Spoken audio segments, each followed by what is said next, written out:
আমি কিন্তু বাংলাদেশে এখন আর নিরাপদ বোধ করি না। আমি একদমই নিরাপদ বোধ করি না এই কারণেই যে বাংলাদেশের রাজনীতিটাকে এমন একটা জায়গায় সবাই মিলে আমরা সকলেই যার যার জায়গা থেকে নিয়ে গেছি যে কি কার কোন স্বার্থ হাসিলের জন্য আমাকে নাই করে দেবে, এবং দেখা যাবে একটা বিরাট গ্রুপ এটার সুবিধা নিতে পারবে। বিশ্বাস করি আমার মতোই যারা সাধারণ নাগরিক তারাও যার যার জায়গা থেকে নিরাপদ বোধ করে না। আপনি যদি 5 তারিখে আমরা একটু পেছনের দিকে তাকাই, 5ই অগস্ট শেখ হাসিনা যে মুহূর্তে পালিয়ে গেল তার পরপরই আমরা দেখলাম কারাগারগুলোর ফটক অটোমেটিক্যালি খুলে গেল। রাজবন্দী, পলিটিক্যাল প্রিজনার থেকে শুরু করে জঙ্গি, সন্ত্রাসী, শীর্ষ সন্ত্রাসী, অমুক নাম তমুক নাম, আমরা মোটামুটি সবাই জানি, নামগুলো আর নাই বলি, সবাই বের হয়ে গেল। কার সাজার মেয়াদ শেষ হলো, কার সাজা বাকি আছে, কারো বিরুদ্ধে হয়তো 20টা মামলা, তার হয়তো 18টাতে বেল আছে, 2টাতে বেল হয় না। এবং আমি একজন আইনজীবী হিসেবে আমার মনে প্রশ্ন আসলো, যদি তারা এতদিন অবৈধ আটকেও থেকে থাকে, একটা তো প্রক্রিয়া আছে বের হওয়ার, নাকি এটা একটা মবের মুল্লুক? ওই মবের মুল্লুক শুরু হলো কিন্তু গত 5ই অগস্ট। তারপরে আমরা দেখলাম সংখ্যালঘু সম্প্রদায়কে নিয়ে একটা খেলা চলছে বাংলাদেশে। তাদেরকে উস্কে দিয়ে, তাদেরকে ব্যবহার করে অনেকেই ফায়দা নেওয়ার চেষ্টা করছে। আমার ঘরের পাশের দেশ ভারতের মিডিয়া এমন ভাবে পোর্ট্রে করলো যেন বাংলাদেশে রায়ট হচ্ছে না। বাংলাদেশে আসলে রায়ট হচ্ছিল না ওই সময়। তারপরে আমরা দেখলাম আশুলিয়া, গাজীপুর, সাভার এখনো আনরেস্ট চলছে, কারখানাগুলো, ফ্যাক্টরিগুলো বন্ধ হচ্ছে, খুলছে, ভাঙচুর হচ্ছে, ইত্যাদি ইত্যাদি। আমরা দেখলাম আনসার বাহিনী তারা এক ধরনের কু করার চেষ্টা করছে। জুডিশিয়াল কু এর কথা তো আলোচনাই হলো, প্রধান বিচারপতি থেকে শুরু করে সকল অ্যাপেলেট ডিভিশনের জাস্টিসরা ধপ ধপ ধপ ধপ করে পড়ে গেলেন। একটা হজবরল না, একদম একটা হজবরল। তো এটার মধ্যে আসলে আমরা কি আইনের শাসনের কথা বলবো আর কি রিমান্ডের কথা বলবো? রিমান্ডের ব্যাপারে আমি আইনজীবী হিসেবে এটুকু বলি, বাংলাদেশের সিআরপিসি তে রিমান্ড বলে কোনো শব্দ নাই। অধিকতর তদন্ত বা ফার্দার ইনভেস্টিগেশনের ব্যাপার আছে। স্যার, আরো 2জন স্যার আছেন, আমার 3জন স্যার, ওনারা আমার চেয়ে অনেক ভালো জানেন, কারণ তারা ব্যুরোক্রেসির সাথে ওতপ্রোতভাবে জড়িত ছিলেন। সো রিমান্ড বলে কিছু না, অধিকতর তদন্ত বা ফার্দার ইনভেস্টিগেশন। সেই ফার্দার ইনভেস্টিগেশনকে আমরা ফার্দার টর্চার বানায় ফেললাম। এটা কোনো একক দলের বা একক সরকারের ব্যাপার না, সকলে মিলে আমরা একটা অদ্ভুত রিমান্ড নামক শব্দ নিয়ে আসলাম, এবং চোর থেকে শুরু করে পলিটিশিয়ান পর্যন্ত যেই ওটার মধ্যে দিয়ে গেল তাকেই মারধরের শিকার, বিভৎস নির্যাতন। এবং এখন তো আদালতে আসলে আমি যতদিন প্র্যাকটিস করেছি আমি দেখেছি খোলামেলা আমরা বলতাম যে মাইলর্ড স্বীকারোক্তি নিয়েছে রিমান্ডে, মানে বোঝাই যায় যে ওই স্বীকারোক্তির আসলে কোনো মূল্য নাই। জজ সাহেবও জানে ওই স্বীকারোক্তির কোনো মূল্য নাই। তাহলে স্বীকারোক্তিটা নেওয়া হয় কেন রিমান্ডে নিয়ে? রিমান্ডে টর্চারটা হয় কি করে, যেটা আইনে নাই, যেটা কানুনে নাই, যেটা কোনো বিধিতে নাই? আর আইন বলে যে 100 জন অপরাধী ছাড়া পেয়ে যাক, একজন নিরপরাধ যেন সাজা না পায়। এই যে শত শত হাজার হাজার মামলা গত কয়েক বছর ধরে আমরা দেখলাম পলিটিক্যাল পার্সনদের উপর করা হলো, এখন আবার নতুন করে খুনের মামলা, হত্যা মামলা চলছে, এবং হরে দরে অনেককেই গ্রেপ্তার করা হচ্ছে। এই গ্রেপ্তার আসলে আমি জানি না কতটুকু আইন মেনে, আইন অনুযায়ী করা হচ্ছে, কারণ অনেককে আমরা দেখতে পাচ্ছি বর্ডার ক্রস করার সময় ধরে নিয়ে আসা হচ্ছে। আদালতে তাদেরকে প্রেরণের সময় আইনজীবীরাও তাদের গায়ে ঢিল মারছেন, ডিম ছুটছেন। এগুলো তো আসলে কোনোটাই আমাদের আইন বা কানুন বা কোনো কিছুর মধ্যেই তো এগুলো পড়ে না। মোটামুটি আমি দেখলাম 5 তারিখের পর থেকে বাংলাদেশে যার যেমন খুশি, উনিও নিজেকে সমন্বয়ক দাবি করেন, আমিও নিজেকে সমন্বয়ক দাবি করি, আপনিও নিজেকে সমন্বয়ক দাবি করেন। মোটামুটি এটা এখন আমাদের সকলেই আমরা এক একজন শেখ হাসিনা, সকলেই আমরা প্রত্যেকে যার যার জায়গা থেকে এখন সর্বময় ক্ষমতা আমরা মনে করছি আমাদের হাতে চলে এসছে। সো আমাদের যেহেতু দীর্ঘ কয়েক বছর, 15 বছরের ওপরে আমাদের এক ধরনের অভিজ্ঞতার মধ্যে দিয়ে আমরা গেছি, এক ধরনের সাপ্রেশনের মধ্যে দিয়ে আমরা গেছি, এক ধরনের ভীতির মধ্যে দিয়ে আমরা গেছি। সুতরাং আমাদের নানান রকম অবদমিত রাগ, ক্ষোভ, যন্ত্রণা আছে, সেগুলোর বহিঃপ্রকাশ আসলে আমরা নানান রকম ভাবে করতে দেখছি। এবং একই সাথে আমরা এটাও লক্ষ্য করছি যে সরকার আসলে সামাল দিতে পারছে না। আজকে বিএনপির মহাসচিব একটা কথা বলেছেন যে ম্যাজিস্ট্রেসি পাওয়ার দেয়া মানে হচ্ছে পুলিশ প্রশাসন তারা ফেল করেছে। অ্যাবসলিউটলি তাই। আপনি দেখেন রাস্তায় বহুদিন ধরে পুলিশ দেখিই নাই, গত কয়েকদিন ধরে পুলিশ দেখছি আমরা ট্রাফিক, কিন্তু তাদের ট্রাফিক কন্ট্রোলের ব্যাপারে খুব বেশি কি উৎসাহী মনে হচ্ছে? তারা বরং নিরাপদে দাঁড়িয়ে আলাপ করছেন, গল্প করছেন। ইভেন কিছুদিন আগে আমি গত সপ্তাহে গাড়ির কাজটা আমি একজনকে বলতে বাধ্য ছিলাম যে ভাই গল্পটা একটু পরে করেন, আগে এখানে দেখেন কি অবস্থা, আমরা কয়েক ঘন্টা যাবত একই জায়গায় আটকে আছি।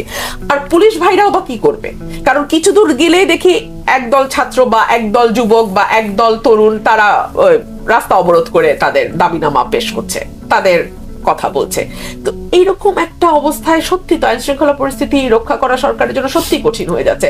সুতরাং বাধ্য হয়েই, এটা সিআরপিসির বাইরে নয়, সিআরপিসিতে বলাই আছে সেনা বাহিনীকে এই পাওয়ার দেয়া যেতে পারে। তবে অফকোর্স এই ডিবেটও আসতে পারে যে আমাদের সংবিধান যেটা বলে যে সেপারেশন অফ পাওয়ার, আর্টিকেল 22 এর যে কনসেপ্ট, যে নির্বাহীকে আপনি কখনোই বিচারিক দায়িত্ব দিতে পারবেন না। আপনি যখন এক্সিকিউটিভ ম্যাজিস্ট্রেটকে জুডিশিয়ারির এই ক্ষমতা দেন, বিচারের ক্ষমতা, কিংবা আপনি যখন সেনাবাহিনীর হাতে ম্যাজিস্ট্রেসি পাওয়ারটা দেন, তখন অটোমেটিক্যালি বিচার বিভাগের ওই ক্ষমতা শেয়ার্ড হয়ে যায় নির্বাহীর সঙ্গে। সেই ডিবেট চলতে পারে, কিন্তু সেই তাত্ত্বিক অবস্থানে আসলে আমাদের দেশ আছে কিনা সেটাও এখন একটা আলোচনার বিষয়। সুতরাং আমি মনে করি ভাই আমাদের নিরাপত্তা সবচেয়ে বেশি প্রয়োজন এই মুহূর্তে। আমাদের নানান রকম ভেস্টেড কোয়ার্টার নানান জায়গায় নানান রকম কিছু করার চেষ্টা করছে, সেই জায়গা থেকে উত্তরণের জন্য 60 দিনের একটা পাওয়ার দেয়া হয়েছে সেনাবাহিনীকে। আর সেনাবাহিনী যদি সঠিকভাবে এই পাওয়ার এক্সারসাইজ করে, আমি এখানে কোনো I don't see anything wrong with that. ধন্যবাদ। পদে যাওয়ার পর উনি একটা কমেন্ট করেছিলেন, আপনারা নিশ্চয়ই লক্ষ্য করেছেন, সংবিধানের ভেতরেই সমাধান আছে। আর যিনি ডক্টর আলী রিয়াজ সর্বজন শ্রদ্ধেয়, উনি বলেছেন সংবিধান পুনর্লেখন করতে হবে। আমার মনে হয় উত্তরটা এখানেই নিহিত। উনি যখন আসতেন, ওনার কাছে তো ব্যবসায়ীরা টাকা নিয়ে আসতেন দল চালানো, রাজনৈতিক খরচ হিসেবে। তো তখন তো ইয়ে ছিল না, ওই ফোম ছিল না, জাজিমের উপর তোষক বিছিয়ে তার উপর উনি বসতেন।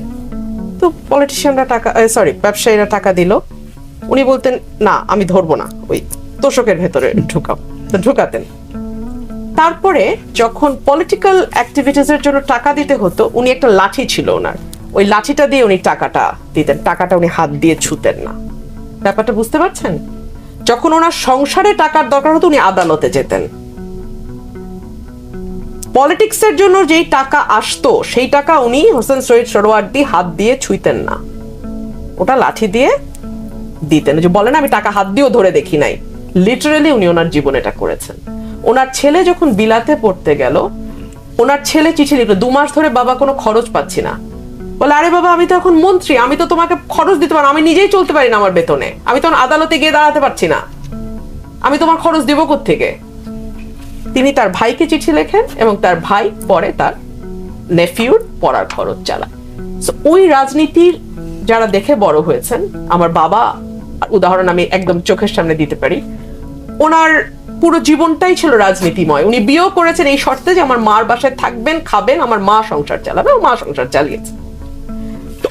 ওই পরিবার থেকে আমি যখন আসি, এবং আমি এলিফ্যান্ট রোডের একটা ছোট্ট ঘুপচি বস্তির মতন বাড়িতে থাকি, আমার বাড়িতে যখন বড় বড় নেতারা আসেন, ওনারা যখন এভাবে তাকান, আমি বুঝি ওনাদের চোখের দৃষ্টি। বাইরে যাওয়ার সময় যখন বলেন কালকে একটা ডিনার সেট আমি পাঠিয়ে দেবো, গিফট, আপনার আম্মার জন্য গিফট, আমি তো বুঝি কি বলতে চান ওনারা। পলিটিক্সটা আজকে এই জায়গাটাতে আসলো কি করে? একটা সময় ছিল আমার টাকা থাকলেও দেখাবো না, এটা একটা চক্ষু লজ্জার ব্যাপার। আমি পলিটিশিয়ান, আমার এত টাকা হলো কোত্থেকে?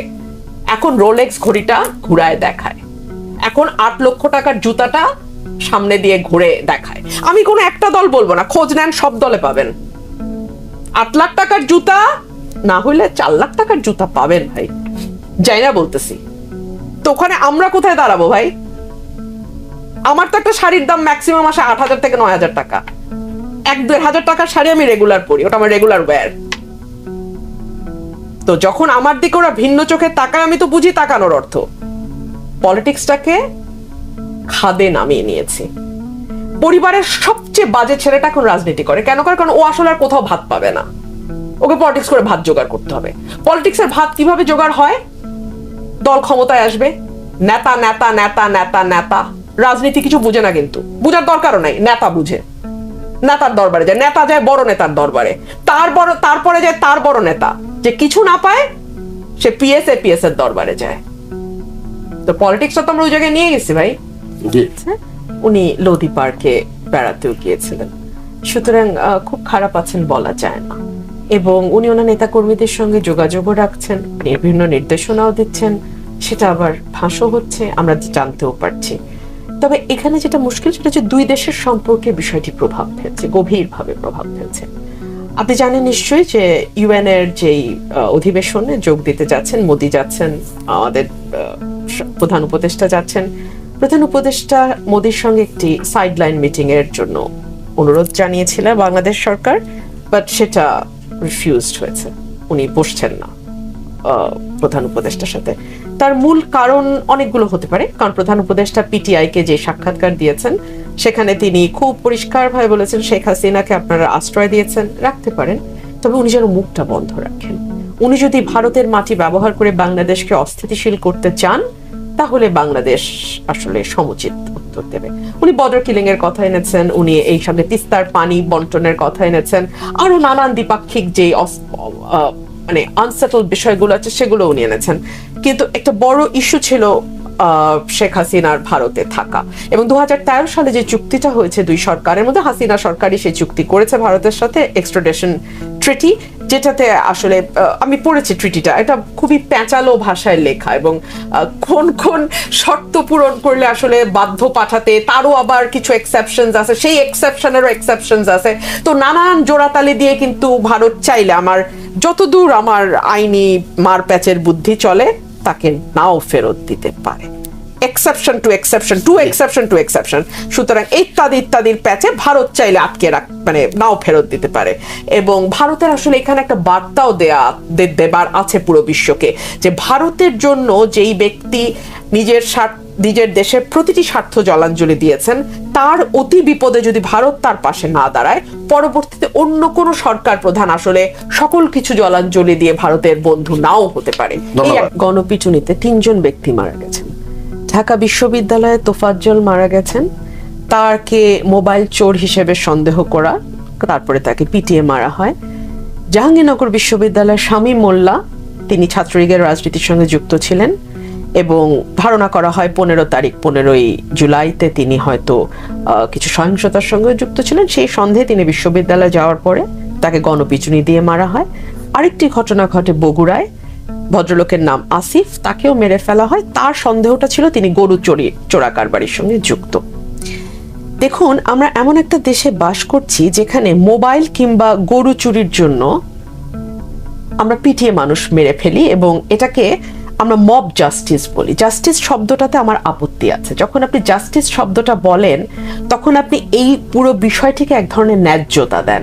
আপনি এই মব জাস্টিস শব্দটা ইউজ করার মধ্যে দিয়ে আপনি একটি বার্তা দেন যে আসলে তো সমাজে আইনের শাসন নাই, আসলে তো প্রচলিত বিচার ব্যবস্থায় এদের কোনো বিচার হবে না, আসলে তো পুলিশের কাছে আমরা কোনো ন্যায় বিচার পাবো না, আদালতের কাছে ন্যায় বিচার পাবো না।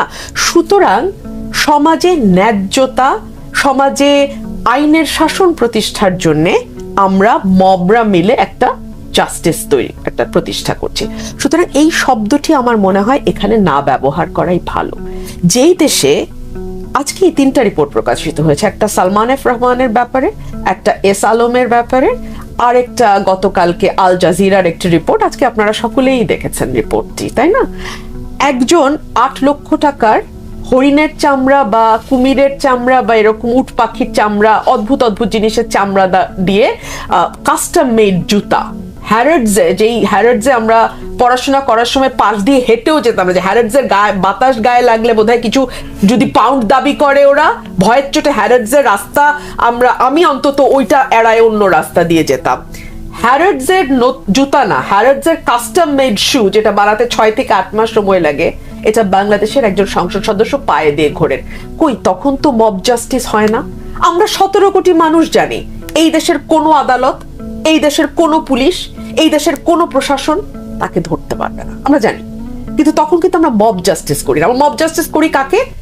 একটা মোবাইল চুরি করে কিংবা একটা গরু চুরি সন্দেহ করে, তাও না, সন্দেহ করে পিটি আমরা মেরে ফেলি। এবং মব জাস্টিস শব্দটা উচ্চারণ করাটাই অন্যায়। এই গণপিটুনির একটা সুবিধার দিক কি জানেন? আপনার নানা রকম বঞ্চনা, নানা রকম হতাশা, সমাজের ব্যাপারে নানা রকম ক্ষুব্ধতা আপনার আছে, সেটা আপনি আসলে কোথায় উগরে দেবেন? সেটা উগরে আপনি দেন ওই নিরীহ মানুষটির উপরে যাকে আপনি নানান ভাবে সন্দেহ করছেন, তাকে পেটায় মেরে ফেললেও আপনাকে তো আসলে আইডেন্টিফাই করা যায় না। মবের সুবিধা হচ্ছে এখানে আমিও মারছি, আপনিও মারছেন, সবাই মিলে মারছে, কেউ তো কাউকে আইডেন্টিফাই করতে পারবে না। সুতরাং আপনি আপনার সকল রকম বিকৃতি সেখানে ঢেলে দিয়ে আসেন। আজকে দেখছিলাম এস আলম বাংলাদেশ থেকে 1 লক্ষ কোটি টাকা স্রেফ পাচার করে দিয়েছে। 8টা ব্যাংক, মতান্তরে 6টা ব্যাংকের মালিক তিনি ছিলেন। সরকার আসবে, সরকার যাবে, আমি আপনার কাছে এখানে বলে গেলাম এস আলমের কিছু হবে না। মিলাই নিয়েন, সবাই মিলাই নিয়েন, এখানে যারা দর্শকও মিলাই নিয়েন। এমন করে ইচ্ছা মতন লোপাট করেছে। মব তো দূরের কথা, স্বয়ং চিফ জাস্টিসেরও এখানে জাস্টিস করার কোনো সাহস নাই। তো দিস ইজ বাংলাদেশ। এবং এখন আমি দেখতে পাচ্ছি 6 জন বা 8 জন ছাত্রকে বহিষ্কার করা হয়েছে জাহাঙ্গীরনগর বিশ্ববিদ্যালয়ের ঘটনায়। এটা একটা নতুন, মানে এটা গত কয়েক বছরের একটা বহিষ্কার তো হতেই হবে, সেই সাথে প্রচলিত আইনে তো তাকে শাস্তির আওতায় আনতে হবে। বহিষ্কার তো হলো না, আমার আব্বাও তো বিশ্ববিদ্যালয় থেকে বহিষ্কার হয়েছিল 144 ধারা ভঙ্গের সিদ্ধান্ত নেওয়ার কারণে। কি সেই সিদ্ধান্ত, তার ফলে কি হয়েছে, আর এই গণপিটুনির কি মানে ফল, মানে এই যে রাজনীতির পরিবর্তন। আব্বাকে যখন 52 সালে বিশ্ববিদ্যালয় থেকে বহিষ্কার করা হয়, তার অপরাধ ছিল তিনি 144 ধারা ভঙ্গের পক্ষে ছিলেন এবং তিনি 4র্থ শ্রেণীর কর্মচারীরা তখন যে আন্দোলন করছিল সেই আন্দোলনের একনিষ্ঠ সমর্থক এবং সেই আন্দোলনের একজন অর্গানাইজার ছিলেন অলি আহাদ সাহেব। উনি জীবনে দ্বিতীয় হন নাই, ম্যাট্রিকে স্ট্যান্ড, ইন্টারমিডিয়েটে স্ট্যান্ড, বিকম পরীক্ষায় উনি ফার্স্ট ক্লাস ফার্স্ট। তো এই মানুষরা তখন পলিটিক্স করতেন। আর এখন ছাত্রলীগ সন্দেহে, সময় পাল্টালে ছাত্র দল সন্দেহে, সময় পাল্টালে শিবির সন্দেহে আপনি পিটায় মেরে ফেলবেন। এগুলো হচ্ছে আজকালকার ছাত্র রাজনীতি যারা করে তাদের কার্যকলাপ। আমি জাস্ট 2টা প্রজন্মের